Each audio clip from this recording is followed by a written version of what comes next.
Good morning students. आज हम exercise class 11th की चैप्टर 5th की एक्सरसाइज 5.3 पर डिस्कस करेंगे, जो बहुत ही ज़्यादा मोस्ट इम्पोर्टेंट एक्सरसाइज है। हमने इस एक्सरसाइज के लिए 10th क्लास में भी आपने पढ़ा होगा क्वाड्रेटिक फॉर्मूला, उसी का जिक्र होगा। सिर्फ थोड़ा हमारे सामने क्या चेंजिंग रूल होगा, जिसके अंदर रियल और इक्वल रूट, रियल और अनइक्वल रूट, रियल और इमेजिनरी रूट, इनके बारे में हमारे पास क्या जिक्र होगा। देखिए आज की हम जो एक्सरसाइज होगी उसकी तरफ हम बढ़ते हैं। इसमें क्या है, सोल्व दी एक्सरसाइज। इसमें 10 क्वेश्चन दिए गए हैं। सबसे पहले हमारे पास द गिवन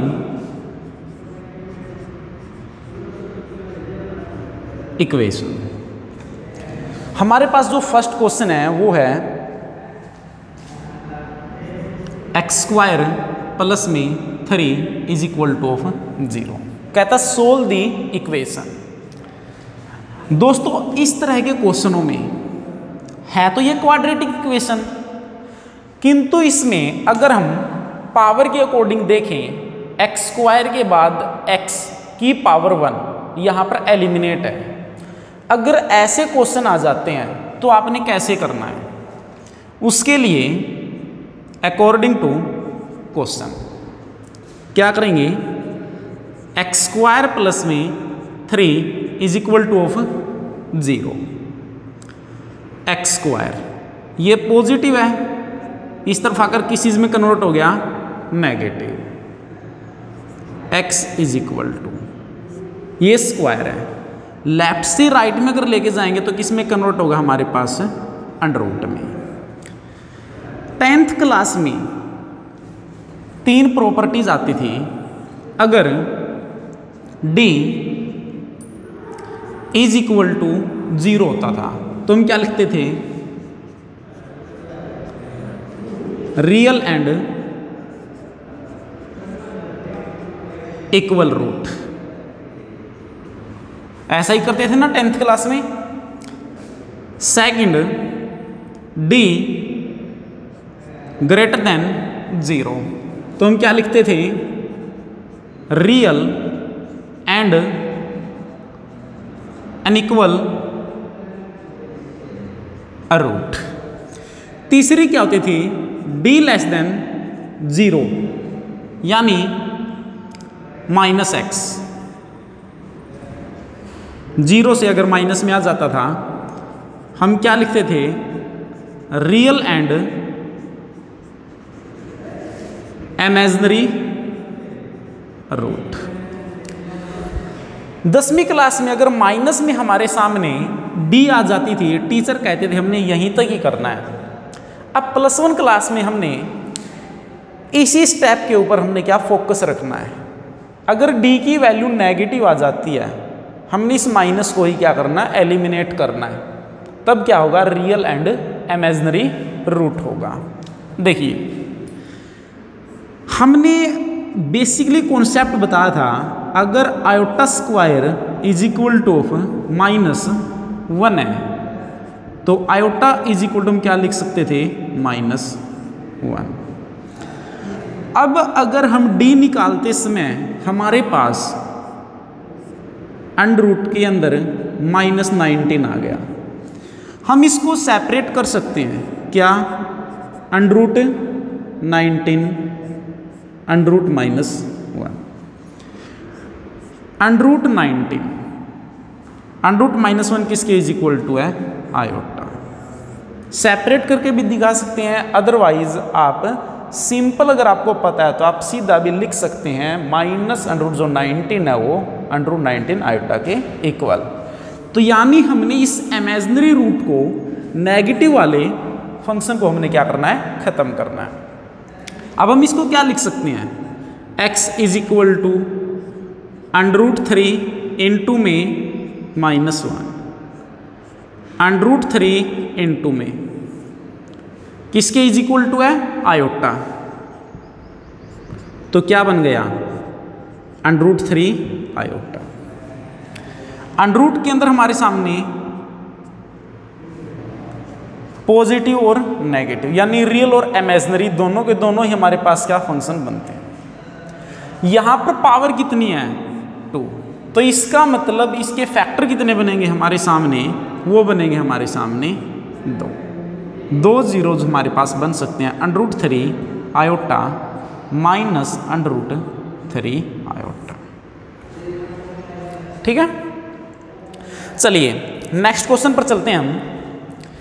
उसी तरह से हमने नेक्स्ट क्वेश्चन करना है। पहले हमने डी भी चेक कर सकते हैं, अदरवाइज क्वाड्रेटिक फॉर्मूले में सिंपल वैल्यू भी रख सकते हैं। जैसे क्वेश्चन नंबर हम लेते हैं यहाँ पर 3 के अंदर क्या होगा, x² प्लस में 3x plus 9 is equal two of 0। सबसे पहले हमने यहां पर क्या लिखना पड़ेगा, ऑन कंपेयरिंग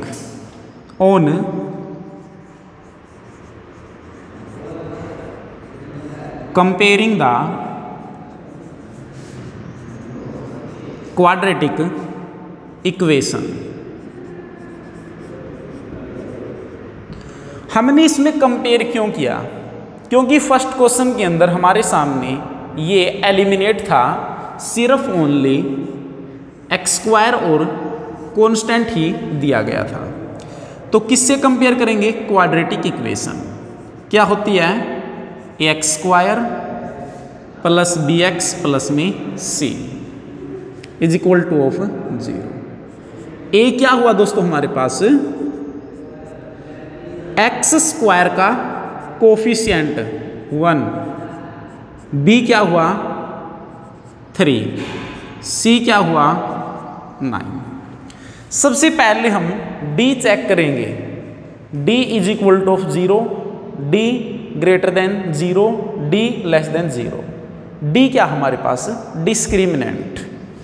ठीक है, तो d के लिए हमने क्या फॉर्मूला आता था, b² minus 4ac under root. b क्या हमारे पास 3 का होल स्क्वायर, a कितना हो गया 1, c कितना हो गया 9, 3 का स्क्वायर 9, 4 9 जा 36, नेगेटिव क्या हो गया 27। इसका मतलब d less than 0, real and imaginary root. हमने इस अंडर रूट के अंदर जो नेगेटिव है इसी को सोल्व करना है। 10th क्लास में तुम क्या लिखते थे, it is the not real root.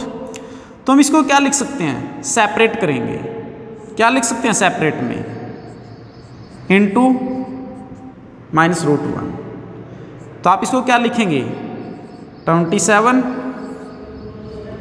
किसके इज इक्वल टू है, आयोटा। आप इसको और क्या लिख सकते हैं डिटेल में, 3 √3 आयोटा। रूट के हमने क्या कर दिए फैक्टर। हमने निकालना है कि इक्वेशन को सोल्व करना है, तो उसके लिए क्या फॉर्मूला बनता है, x इज इक्वल टू, यानी x की वैल्यू को निकालना है। कितनी वैल्यू होंगी x की हमारे सामने, 1 2 3, वो पावर के ऊपर डिपेंड है, यानी उसकी हाईएस्ट पावर कितनी है, वेरिएबल की 2, तो इसकी वैल्यू 2 ही निकलेंगी। क्या फॉर्मूला बनता है quadratic formula, -b plus minus √d में 2a माइनस b की वैल्यू हमारे पास कितनी है 3,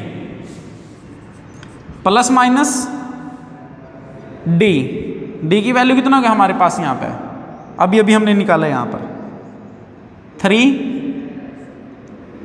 √3 आयोटा। हमने यहाँ पर ये डायरेक्ट वैल्यू रख दी, अदरवाइज आप इसको क्या लिख सकते हैं, जो मैंने यहाँ से वैल्यू निकाल लिया, d की वैल्यू है कितनी आई हमारे पास 27 आयोटा। ठीक है, -3 प्लस माइनस क्या लिख सकते हैं 3 √3 आयोटा। ठीक है, अपॉन में